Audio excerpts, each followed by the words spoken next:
Fala pessoal, o conteúdo de hoje eu vou demonstrar para você, né, como ativar aí o Telnet, né, no seu sistema operacional Windows, tá? O Telnet, ele é uma ferramenta para você fazer teste de conectividade de rede, tá? E se você tinha tentado fazer um teste de conectividade de rede através do sistema operacional Windows e tiver aparecendo erro, vou demonstrar para você como fazer a ativação dele, tá bom? Só que antes de começar o conteúdo, gostaria de solicitar você para se inscrever no canal, ativar o sininho. Você ativando o sininho, quando eu publicar conteúdo, você vai receber notificação, tá? Eu publico conteúdo relacionado à tecnologia, segurança da informação, segurança ofensiva, tá? E também vou deixar na descrição aí o link de alguns cursos que eu tenho publicado relacionados à segurança ofensiva, né? Onde eu demonstro aí como procurar uma vulnerabilidade e como explorar essas vulnerabilidades, tá? E também eu demonstro, tem curso relacionado à programação Python, onde eu demonstro desde o básico até o avançado, como criar robô de automação, né, automação de tarefas, tá? Bom, então vou lá no conteúdo. Então eu vou abrir aqui o CMD no menu inicial, vou digitar CMD. E aqui, ó, o Telnet, você já sabe, né, que ele é uma ferramenta para você realizar aí teste de conectividade de rede. Se você quiser saber quais são as portas, determinar a porta de rede, se está aberta ou não, você pode usar o Telnet para teste de conectividade. Que no caso, por exemplo, se você quiser saber se a porta 80 do google.com está aberta, basta eu digitar Telnet, google.com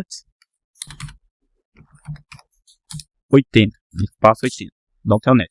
Então, para você, provavelmente, se não tiver habilitado, aparecer aqui, ó, Telnet não é conhecido como um comando interno, né, ou externo, um programa operacional ou um arquivo Linux, né. Então, para isso funcionar, eu teria que habilitar ele, né. E é bem simples, para não poder habilitar, basta você vir aqui e digitar painel de controle, tá? No menu inicial, painel de controle, vai aqui em recursos de programa, cadê ele? Recursos, programas e recursos, né? Aqui você vai clicar nessa opção de ativar ou desativar recursos do Windows, né? Clicar aqui. E aqui eu vou procurar pelo nome Client Telnet, né? E vou habilitar esse ícone aqui, ó, Client Telnet, vou ticar nele para poder habilitar. E vou dar um OK. Tá? Aí eu aguardo até ele finalizar aqui, até ele finalizar aí a ativação, tá? Então ele está pesquisando os arquivos necessários para poder fazer a ativação. Está aplicando alterações, né? E aguardar ele finalizar. Ele concluiu, né, a ativação, né? Então posso dar um fechar. Aqui eu posso fechar também. E agora, se eu voltar lá no CMD novamente e digitar aquele mesmo comando, perceba-se que agora ele não deu mais erro. Ele está testando a conexão, tá vendo? Se tiver liberação, ele vai passar na porta 80. Se não tiver, se ele não conectar, é porque ele não tem liberação, né? Usando aqui o Telnet. Aí, ó, ele estabeleceu a conexão, tá vendo? Então quer dizer que tem liberação. Se eu tentar na porta 443, vamos ver. Vou colocar aqui google.com.br.